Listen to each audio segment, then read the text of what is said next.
In the U.S., inflation has reached a 40-year high, leading to recession worries on Wall Street. But it appears small businesses and customers are bearing the brunt of rising prices. Ooh, we love our food. Few places can match the food diversity in New York City, with restaurants and street food stands on almost every corner. That's good. Now, global inflation has triggered skyrocketing food prices in one of the most expensive cities in the world. Going to get an empanada is going from simply $3 to $4.50 in 2 seconds, and it's crazy, it's ridiculous. According to the U.S. Department of Agriculture's Consumer Price Index, food prices have gone up over 10% in the last year, with inflation at a 40-year high. New York City vendors like El Toro Rojo food truck have raised their prices too.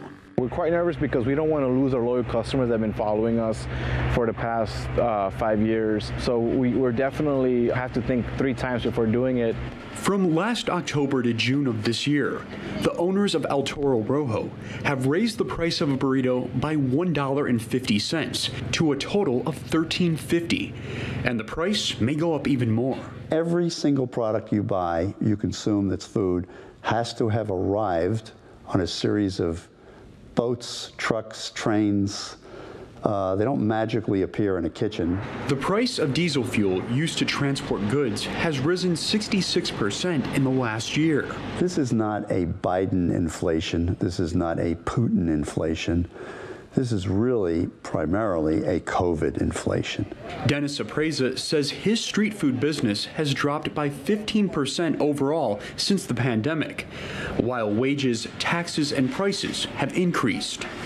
He's managed to cut costs by reducing portion sizes, storing less, catering larger events, and Instead of buying it through a third-party distributor, now we're getting up, 3 or 4 o'clock in the morning to go out and buy produce fresh directly from the market to ensure that we're getting the best competitive market price.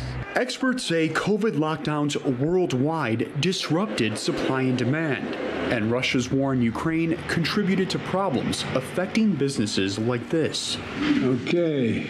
On August 16th, President Biden signed the Inflation Reduction Act of 2022 to lower prescription drug, healthcare, and energy costs.